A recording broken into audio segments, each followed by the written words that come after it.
把床给我搬过来，老子就要在这儿等千岁。老子跟你们说话了，搬床去。是，快去！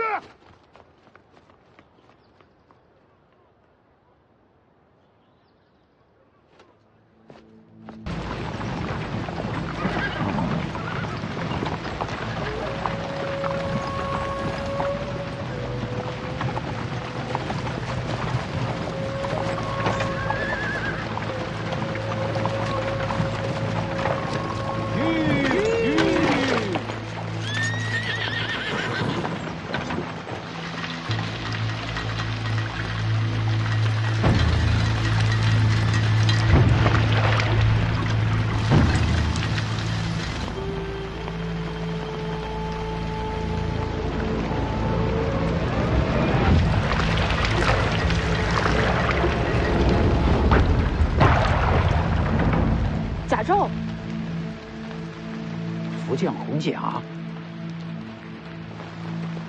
魏爷爷知道这东西来历。我和世子一般年轻时，天下曾有4大宗师，其中之一便是这南国福将红甲。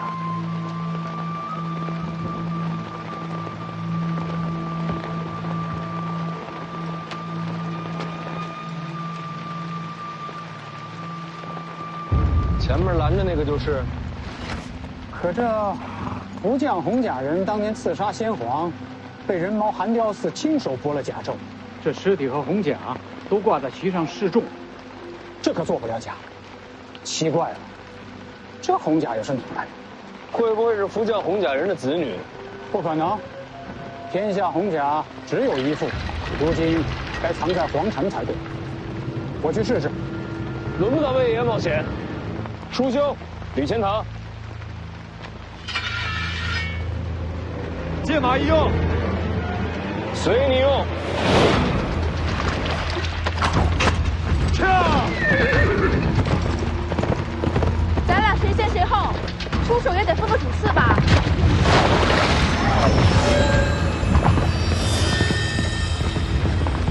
活的。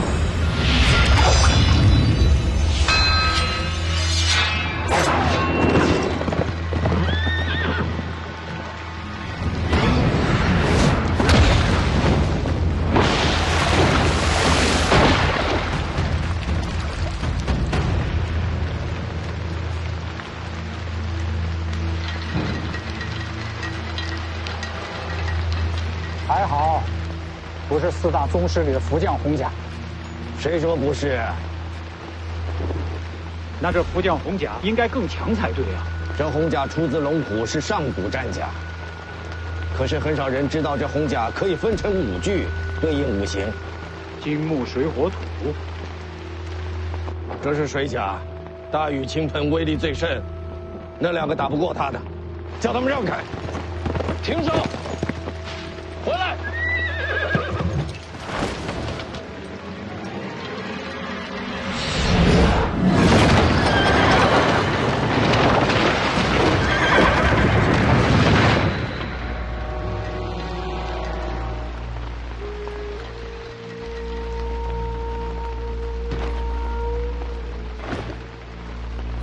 朝我来的。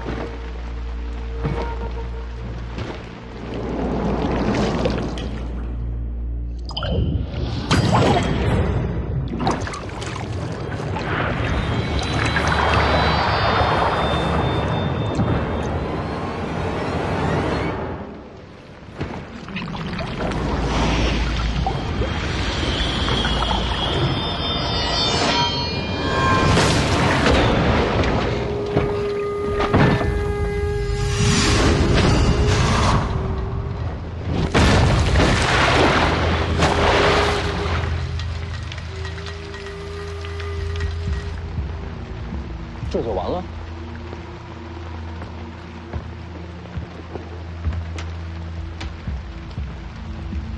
福将红甲一化为5，确实不如归一时强悍，可也不至于那么容易被击败。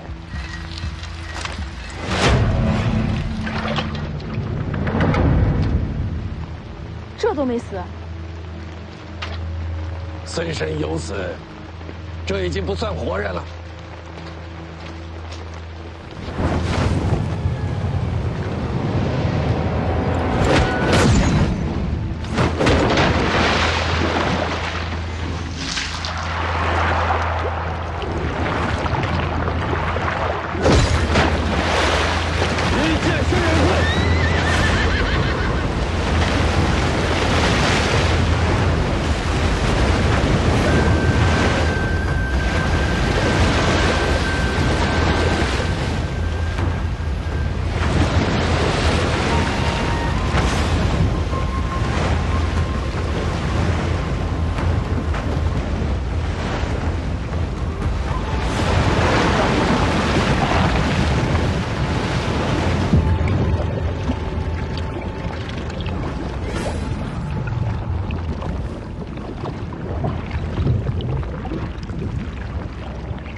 是人还是仙？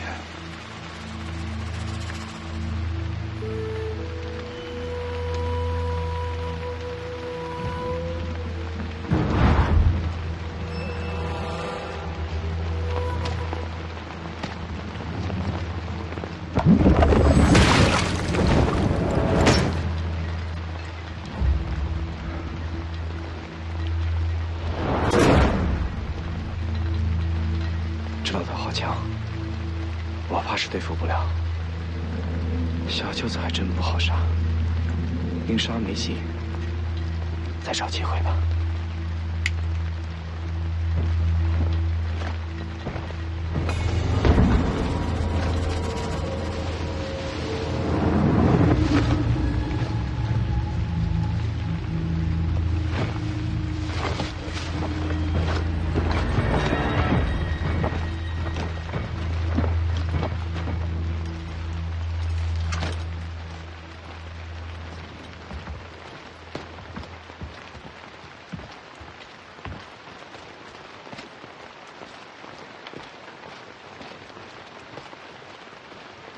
幸亏我练的是刀，不然瞧见前辈刚才这2剑，怕是落下阴影，再也没有提剑勇气了。你的刀也不怎么样。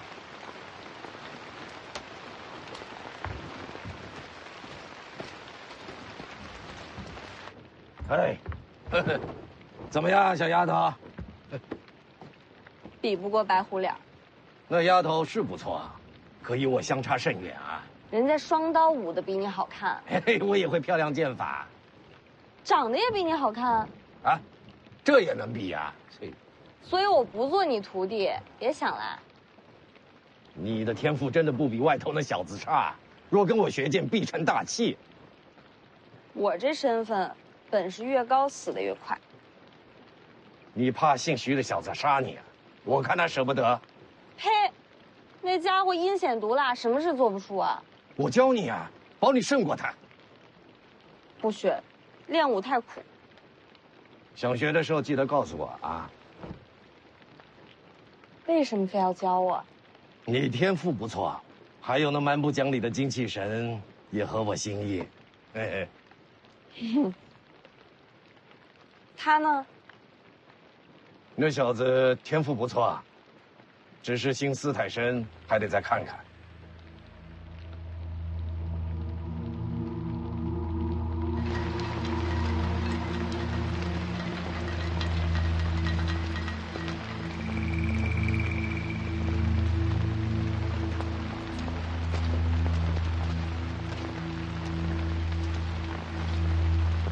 这2剑断了生机，可看上去还活着，怕是最后一口气了。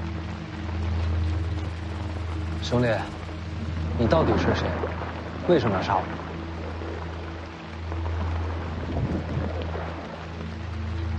看来是不想说。他不是不想说，是不能说。怎么讲？我看了，这人神智受损。神智受损？刚才出手可不像。看，整个甲州内部都刻了。是什么？其中奥秘，就怕要问车上的人了。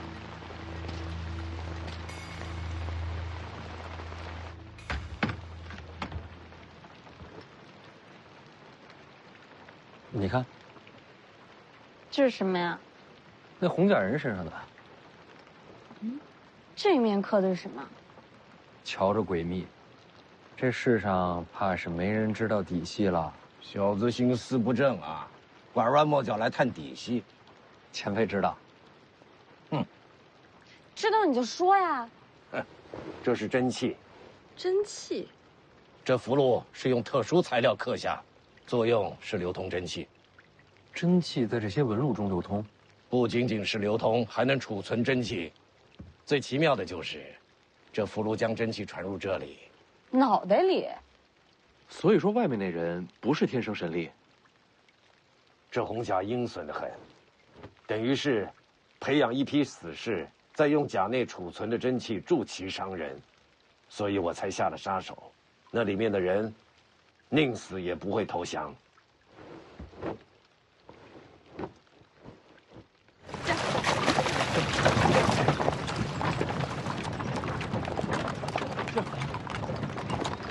人埋了也就算了，还是被他逃脱了。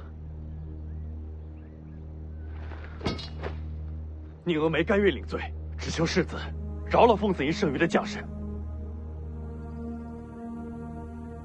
按北凉军律，作战失利，兵将无能，是何责罚？最少鞭打，最重斩首。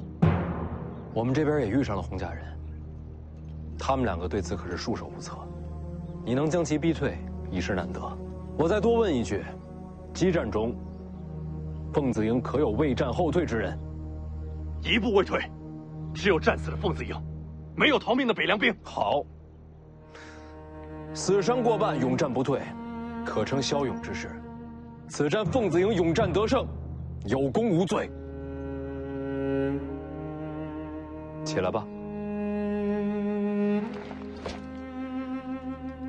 宁峨眉替凤子营谢过世子。你把剩余将士带回北凉吧。现在看来，此去东行怕是条死路。北凉铁骑何曾怕死？阵亡的士卒要不要回家？你把他们带回北凉，然后再赶回来。我会放慢速度等你。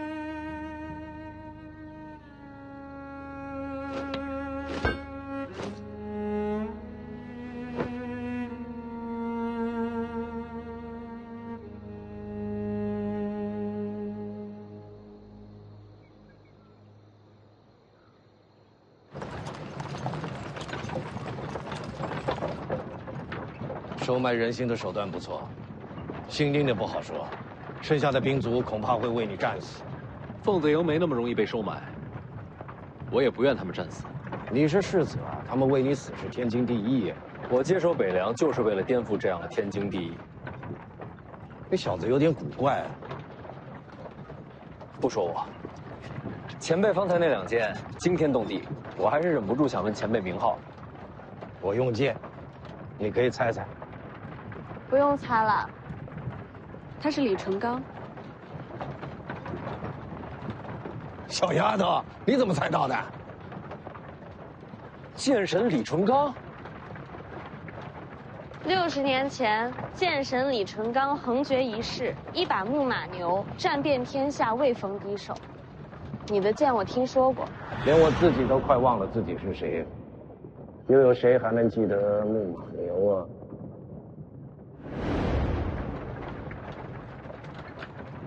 原来你当时听见了。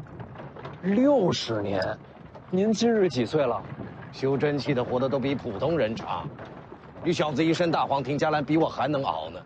那既然是上一代剑神，你的剑呢？江宁，不能问吗？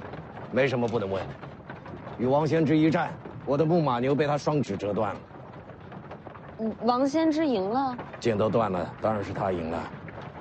然后你要去挑战王仙芝。我就拿个剑匣，不一定非得挑战他。你知道徐丰年要去武帝城？知道。那你还去？你以为我躲在地下是因为败阵断剑怕了王仙芝吗？难道不是？打架打输了有什么可怕的？我躲着，只是因为我发现自己是个蠢货而已。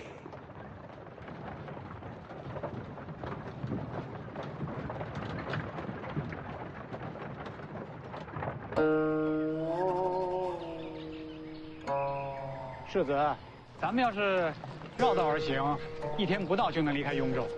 如果走后山，恐怕要耽搁时日。我知道。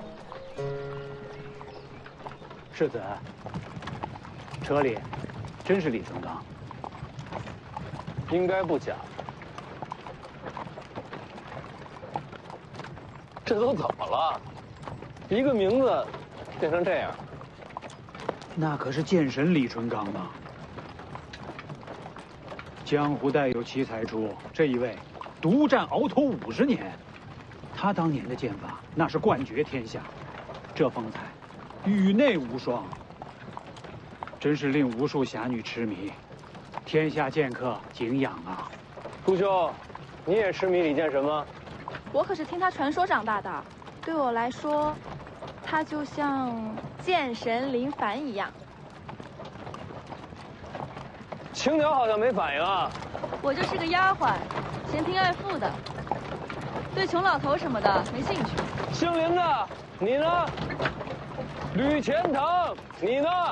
吕钱塘，我好歹是个读书人，他若能考上状元，我便钦佩。这闷葫芦。咱们抓紧赶路，晚上住观里，遮风挡雨。怎么感觉世子越到青城山，就越高兴呢？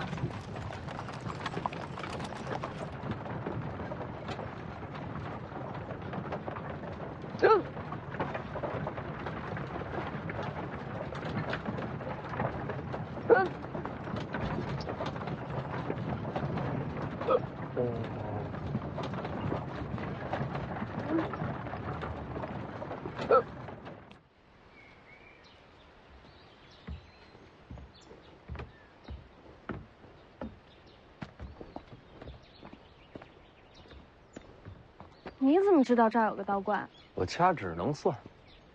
那可真厉害。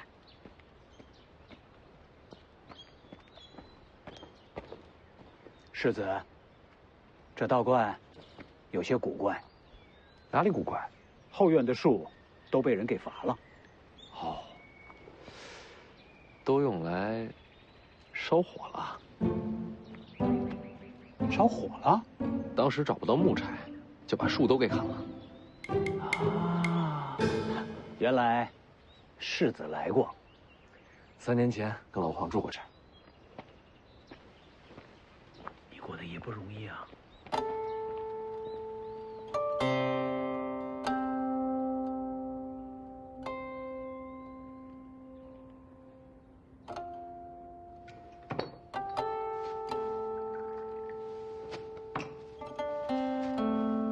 苏兄和吕钱塘出去捕猎了，看看能不能搞些野味回来。要我说，还是人多好。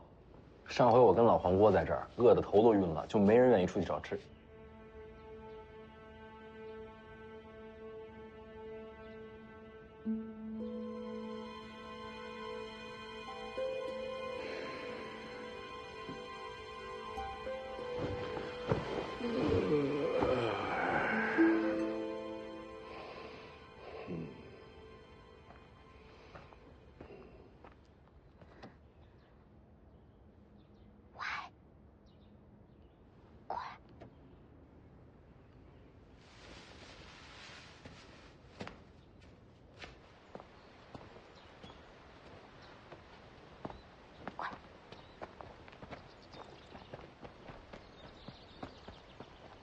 怎么？什么东西？砸人啊！凤子英不在，今晚就是最佳机会。那个吕钱塘之前不是读书人吗？看起来身手一般，我们就把他当做突破口。你倒是挺了解的。哎，你听到我说没有？就这么说定了。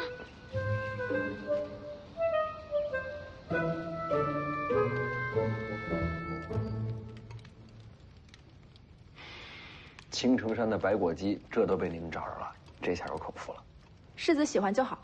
吕钱塘呢？在外面呢，说要守着马车，不用搭理他，整天阴着个脸，看着就烦人。哎，我要鸡腿。哎呦，老黄也喜欢抢鸡腿。建九黄，我只知道他叫老黄，好吃懒做，烤地瓜最在行。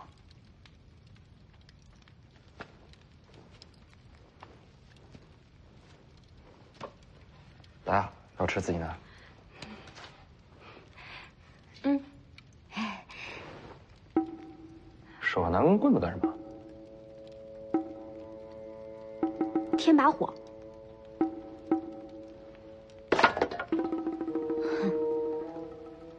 莫名其妙。嗯。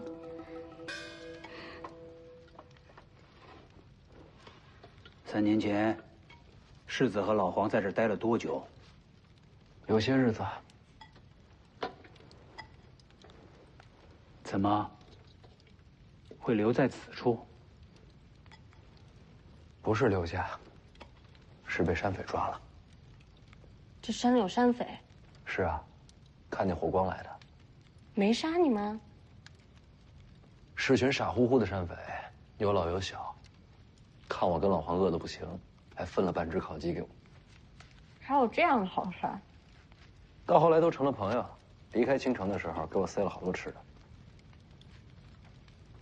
重游旧地，是想再遇故人。还真挺想见到他们的。若是能看到火光，没准真会出现。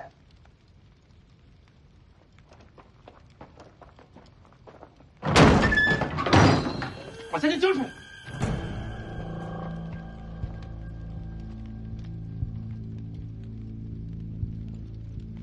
人还不少啊。这就是傻乎乎的山匪。不是他们，奇怪了，这应该是他们的地盘。世子，我常在江湖行走，依我的经验看，占山为王的山匪被换了人，就2种情况。还敢聊天？拿我当假人呐？就是。赶紧把钱掏出来！站这边，女的站在这边来。第一种被夺权赶走，那第2种呢？被新势力赶尽杀绝。我们一个也不浪费。小丫头还学着别人拿匕首。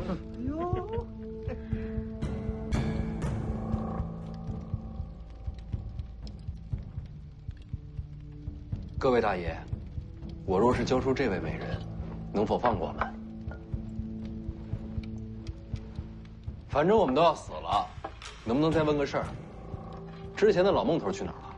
哪儿那么多废话？待会儿我先砍的就是你。淑秀，世子，一个也别让他逃了。都努力一点哦。给我上！是。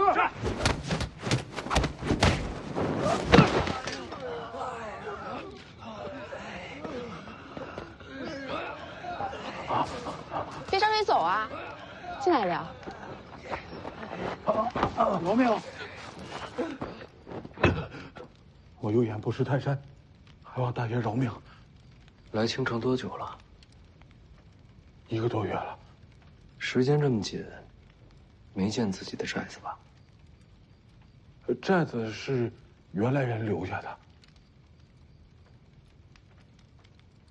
你把他们杀了？没有。但是我知道他们惹祸了。惹祸？惹什么祸了？圈个老神仙，抓走了一个10几岁的小丫头，然后姓孟的那伙人又去登门要人，结果一个都没出来。小雀儿，青阳为什么要抓那丫头？听说青阳的老神仙擅长采阴补阳，可能是看上了。抓紧多久了？我们来之前的事儿，不到2个月。大爷，你还有什么要问的？我都说了。杀过多少人？没杀过，我们都是苦人，都是被逼无奈干这个的。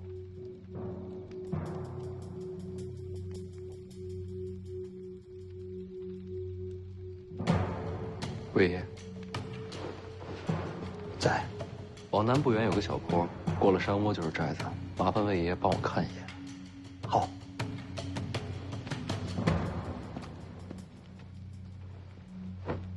把人给我看好了。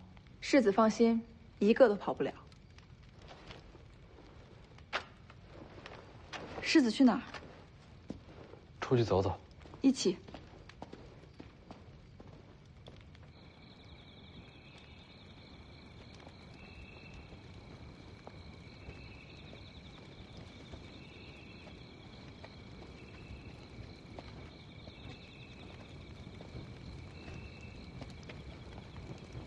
这儿便是阴阳亭，传说京城以此亭为界。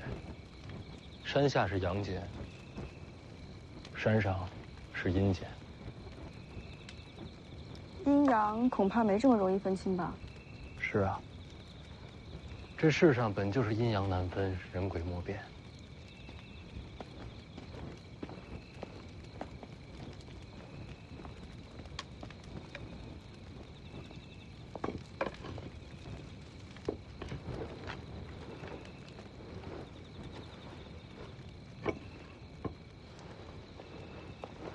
纸笔给我。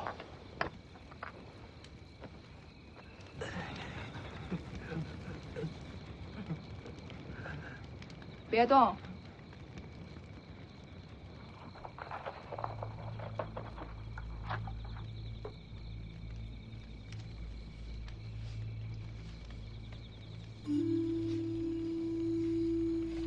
去哪儿？多喝了点水。我怕黑，得找个人陪着。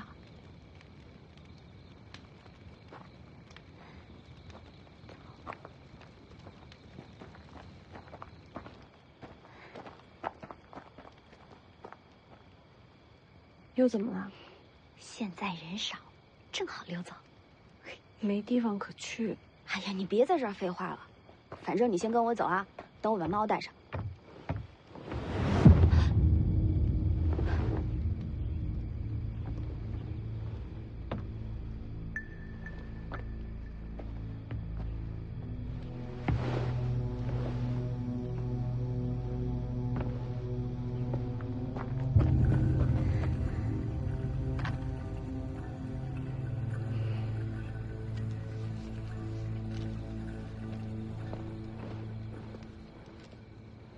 世子，您是怎么找过来的？我看见火光，就过来看看。山寨那边怎么样？关了好些女子，都是抢来的，都已经家破人亡了。他没想着报仇吗？想，可是怕。最后，都走了。那些匪徒，是宋官吗？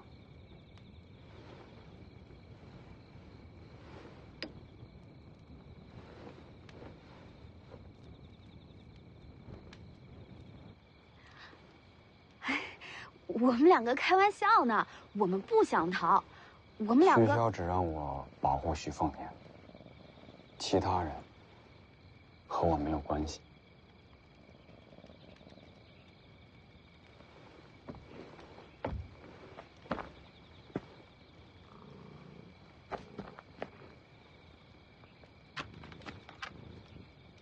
你们走吧，我不拦着。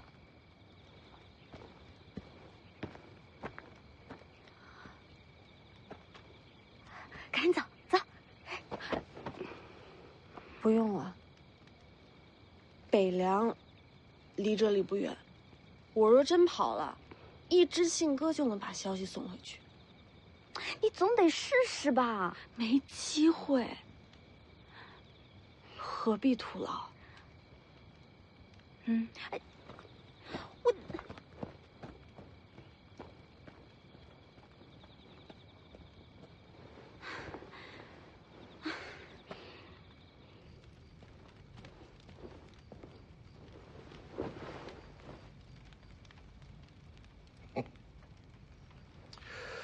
我是觉得你不想走。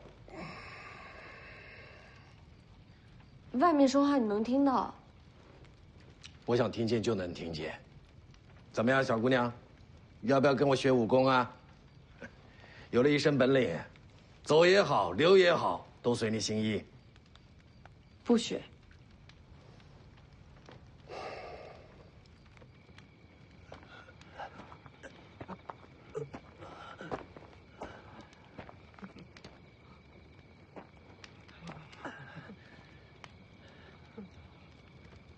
世子说了，被伤害的人害怕了，没关系，他们的仇，我们来报。什么意思？寨子里面的那些女人的话你可不能信，她们都是贱命啊！我们有很多金银财宝，都可以献给你们，只要你们放过我啊！拔坑。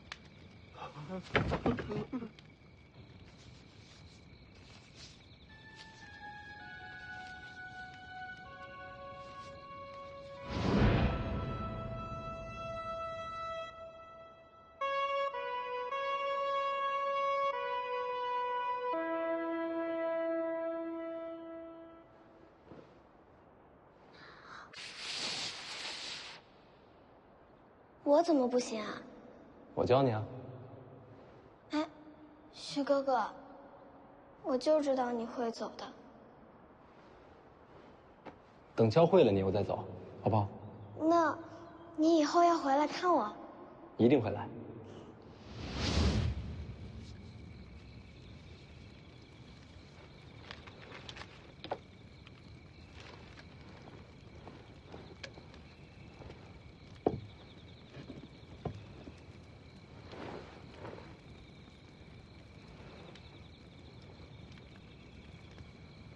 狮子大财，这是把山势都记下来了。总不能白走的是河山。人都杀了，舒修和吕钱塘把人埋了。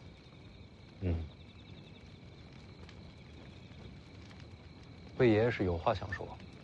世子，为什么不把他们送去官府？我送去的人，官府未必会杀。跟北凉有仇的，朝廷都会保。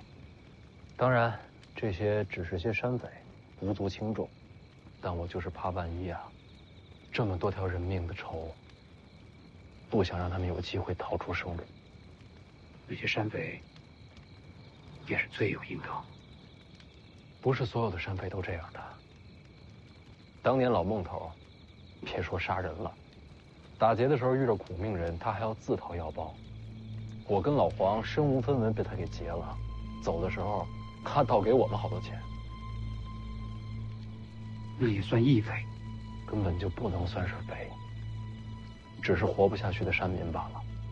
他们老弱妇孺都有，还有个小丫头，叫做小雀儿，天天缠着我跟我学吹叶子，还老是偷老孟头的肉干给我。就是那个被抓去青阳派的小丫头。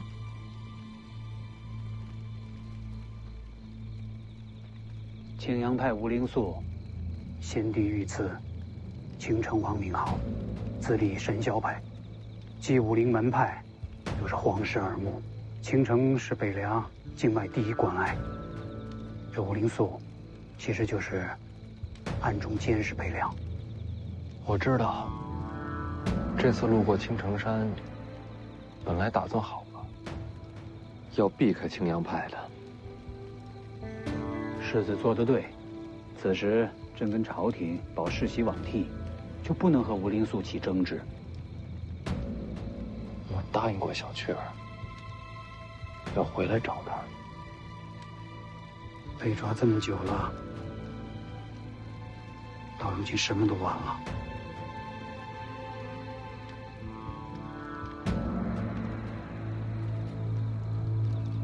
是啊，晚了，救不了了。收了吧。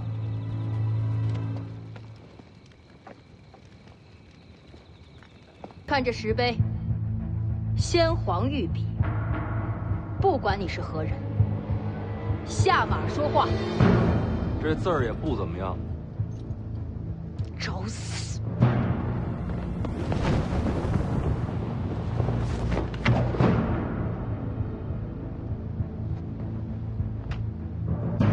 布阵！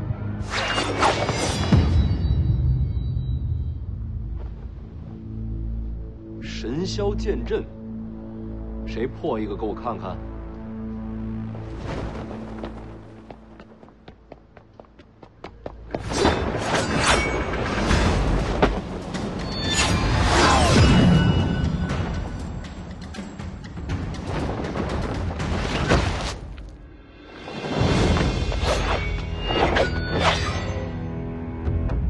还是换人吧，他可破不了神霄剑阵。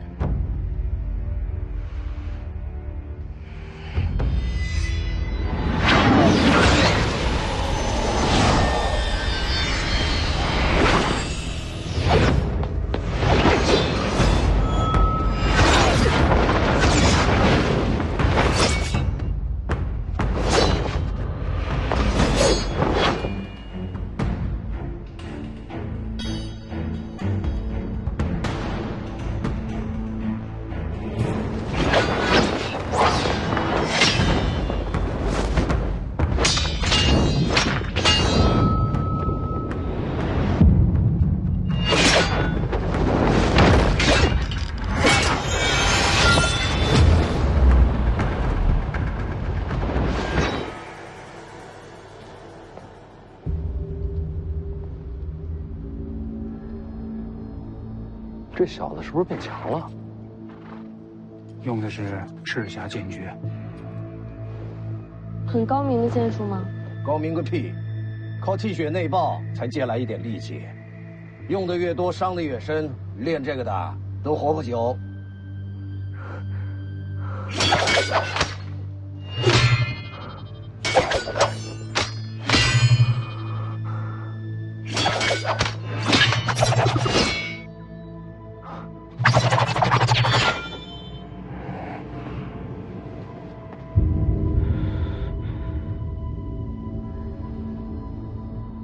他怎么学会的？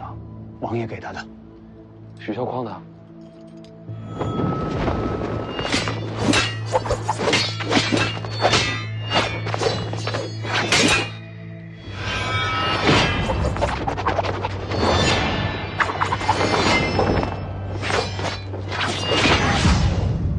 他不知道用这功法会害他自己性命。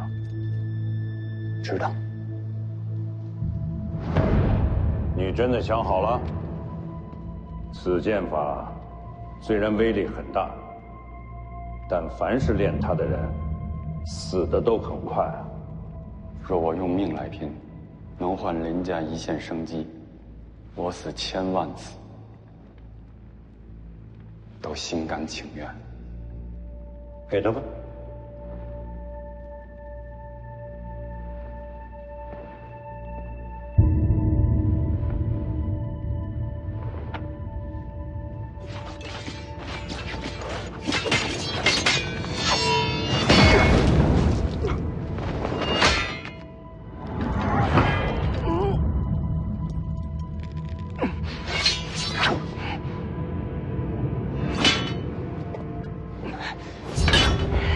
咱们猜猜看，他还要撑多久会有这灯火？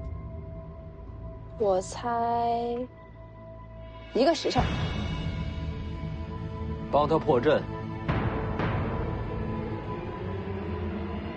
我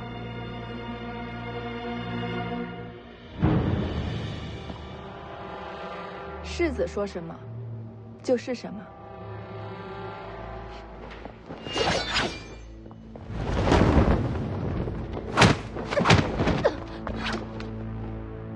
卑鄙！你们这么多人打他一个，还说我们卑鄙，没道理吧？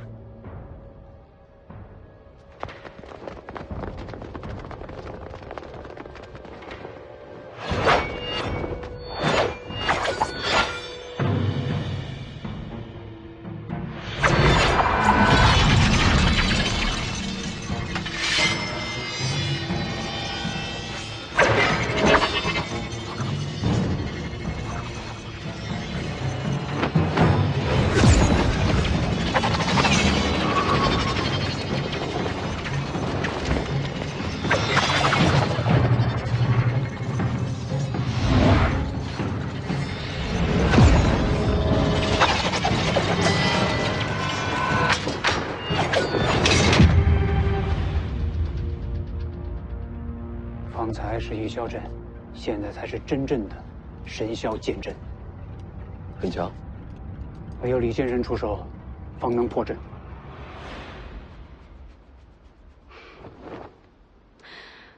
你不出手？你拜师我就出手。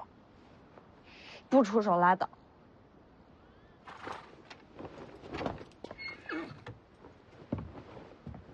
我也试试这剑阵。世子。世子，却莫以身试险。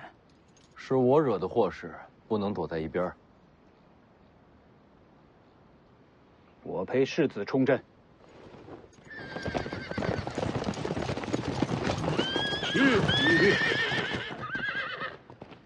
世子，死伤者已送回北凉，宁峨眉率凤子营归队。来得正好。先皇留下的石碑，天下闻名的神霄剑阵。小雀儿，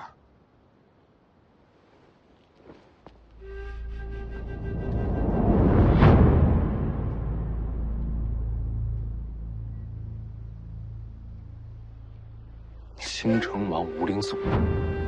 世子远道而来，何不入青城山，观赏山色？好，世子一人入我青城山即可。世子不可。好，我一个人上去。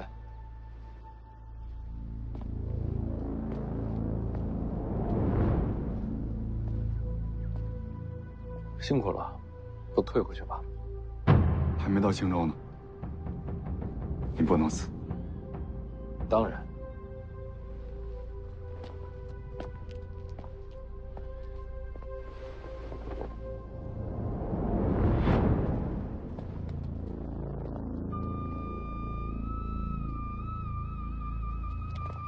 做好准备，如有变故，马踏青阳。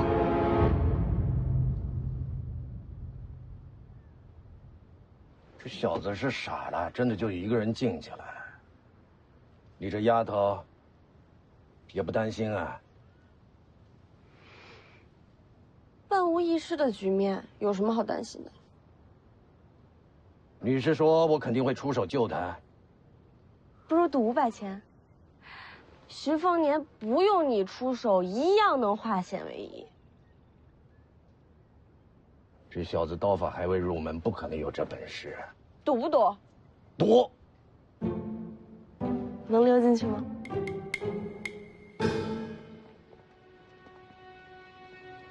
到了。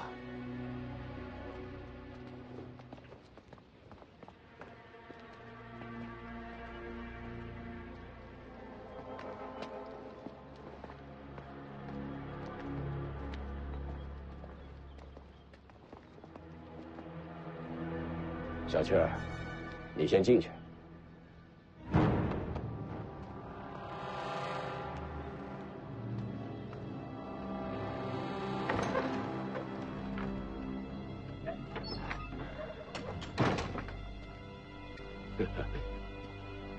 我没想到，世子还真敢进来。把人给我。闯青阳派。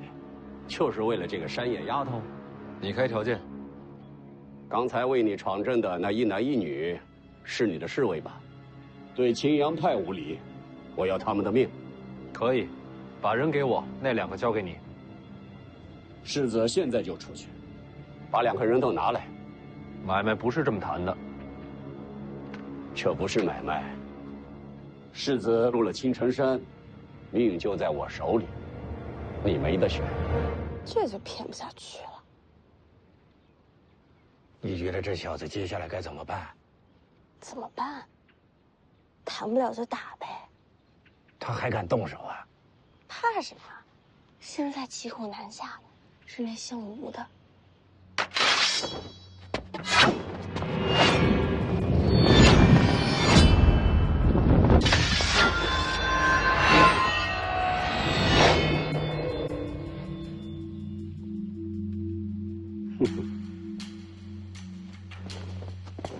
你找死吗？我给你一个机会，把人给我。可现在，你的命在我手里。凤子英就在大门外，所有人都看见我跟你进了青阳派。你想杀我，先想想自己有没有本事杀光门外所有人。只要走了一个，徐骁就会带着北凉铁骑踏平青城山。杀了你，我即刻回京。我就不信徐骁能飞过来找我。不用飞。京城会把你全家绑给北凉。胡说！用你一家性命换徐骁收兵，一本万利。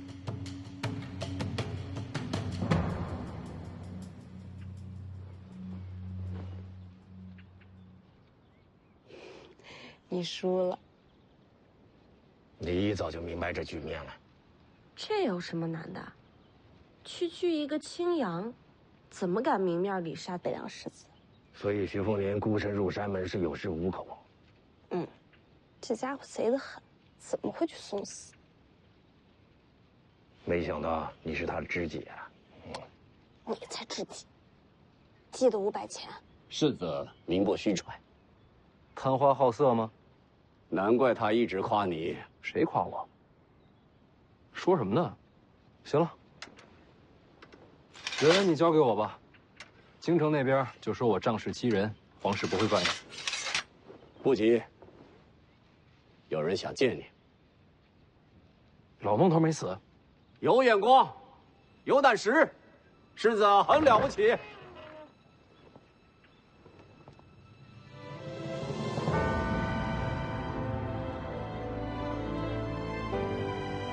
姑姑，凤年，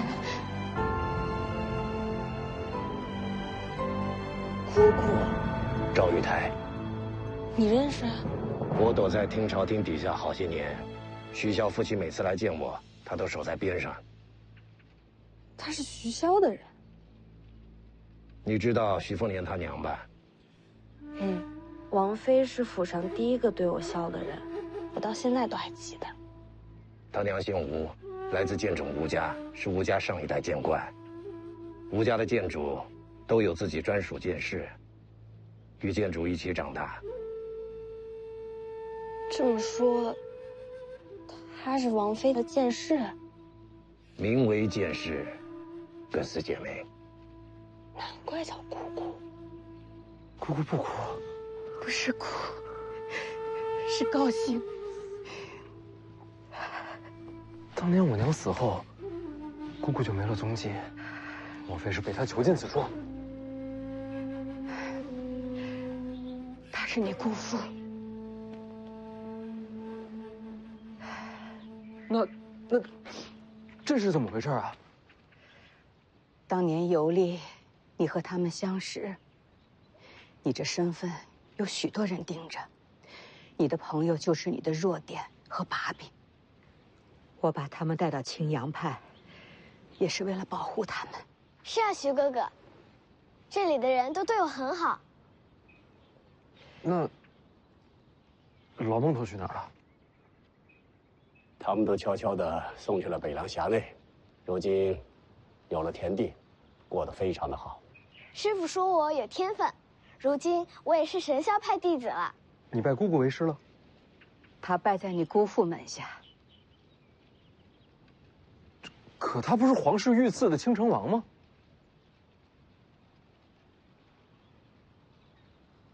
这么多年青阳派仇视北凉，全是假的？是反间，替北凉盯着京城呢。这事徐骁知道？自然知道。你们俩好好聊着，我去周围看看，免得让人瞧见。徐哥哥，我待会儿再来找你。我这些年做的事，稍有疏漏，就会天翻地覆。大将军不敢泄密，也是怕我遇到危险。真是大手笔。青阳派竟是北凉暗线，将来铁骑若出北凉，青城山便是通途，再也掐不住北凉咽喉。不仅仅是青阳派，我真正做的事，比这更重要。还有什么事能比得过这手笔？这些年，我一直在查害了小姐的凶手。啊？谁？世子，快走！姑姑没事，自己人。你家的事我懒得听。你怎么在那儿啊？都怪这老头。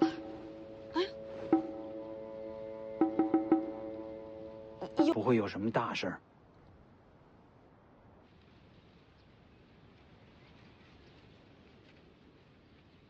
那我先退出去。不用退。姑姑接着说，我的事儿不用避着她。您刚才说您一直在查害我娘的凶手。是。小姐过世起，就一直在查。查出具体结果了吗？小姐离世时，奴婢和大将军才发现她身负重伤。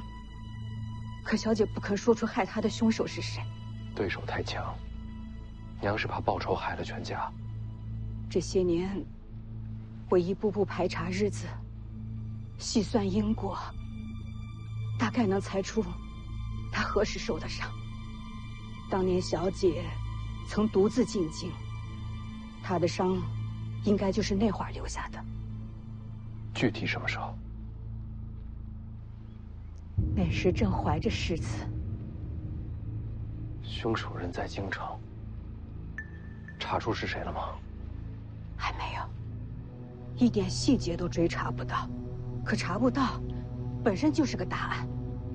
凶手权势滔天，才能在京城抹去所有线索。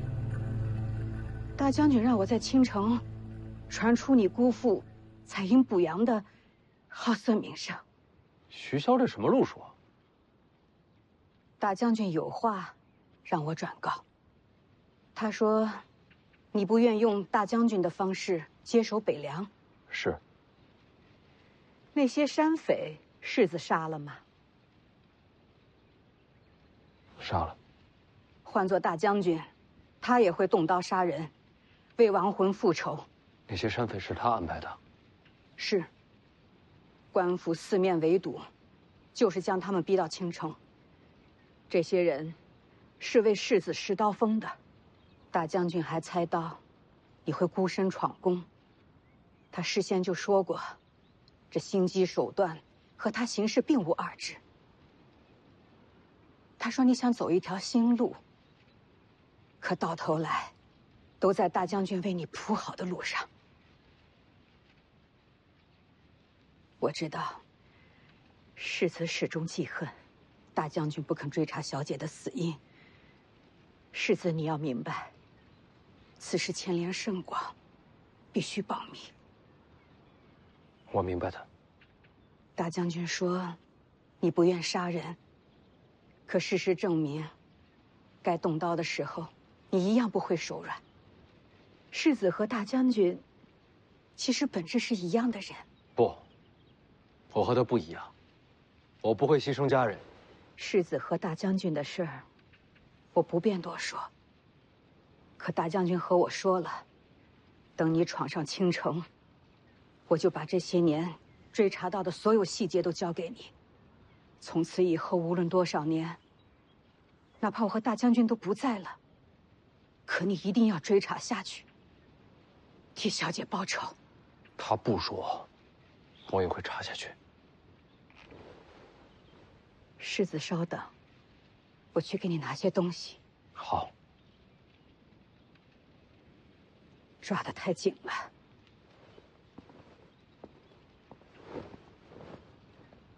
疼吗？不疼。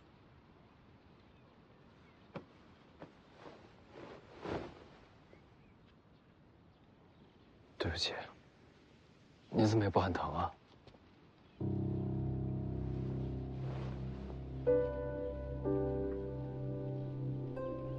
王妃是个好人。记得我刚进王府的时候，既害怕又伤心。是她的温柔，让我缓过了最难的一口气。徐凤年，我愿意和你一起为他报仇。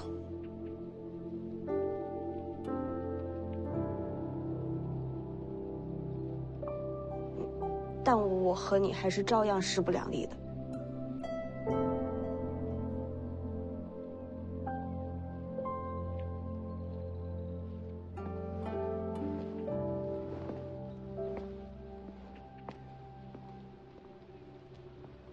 这些年追查凶手，整理出来的东西，都在里边了。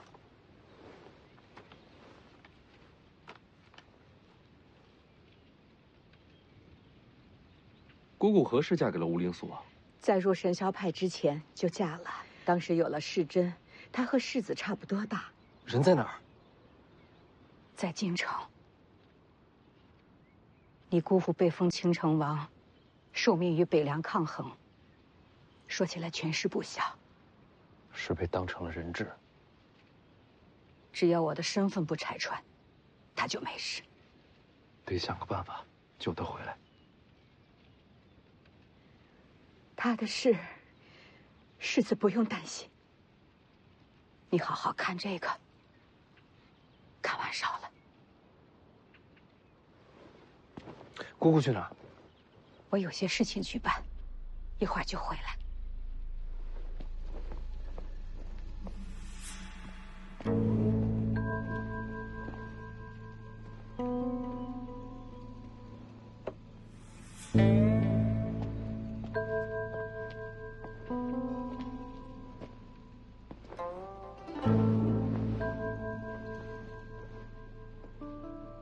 要不你读给我听，还是一字一文？你疯了吧？你姑姑隐姓埋名查了这么多年，多重要的事你让我来读？没事儿。你自己看。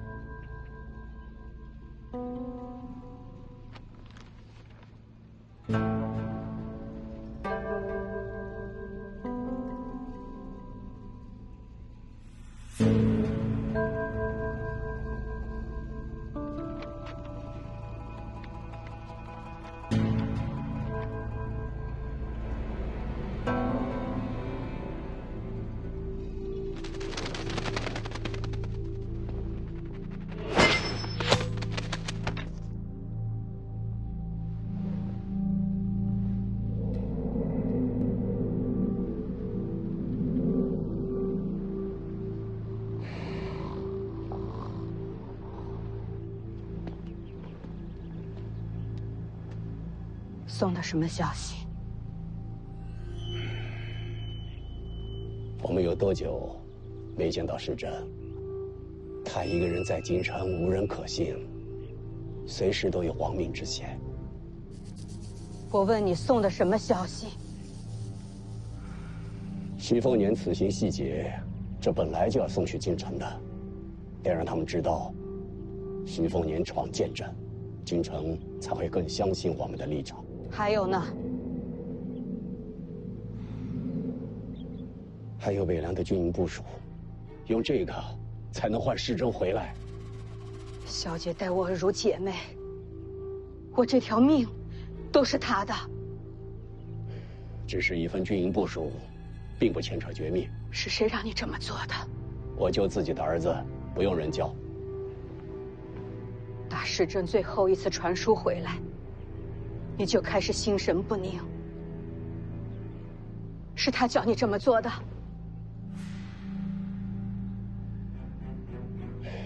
世珍也是想逃离险地，和我们团聚呀。世珍在京城有没有投效皇室？当然没有。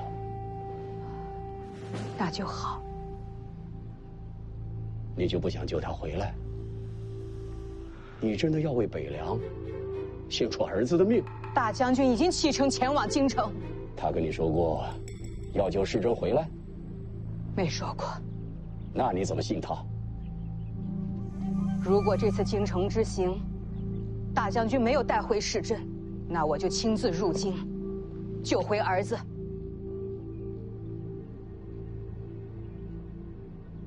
如果你真要把北凉的军情送去京城，那我就只能在小姐的灵前自尽。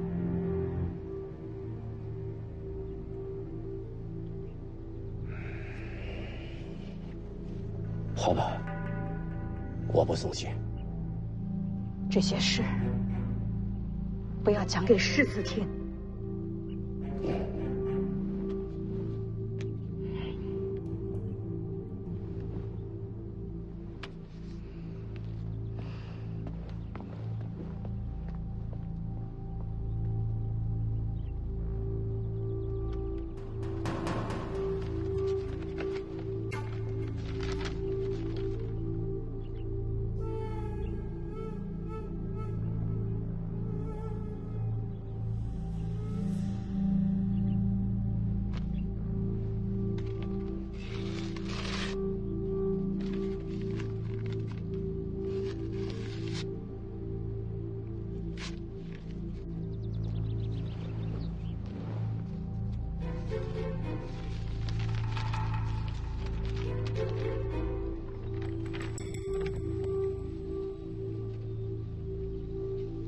看完了。要害我娘的是黎阳皇室。不是没有具体线索吗？这上面记载了我娘进京的具体时间。2个要点：一，刚怀了我；二，当时京城正要为徐孝封王。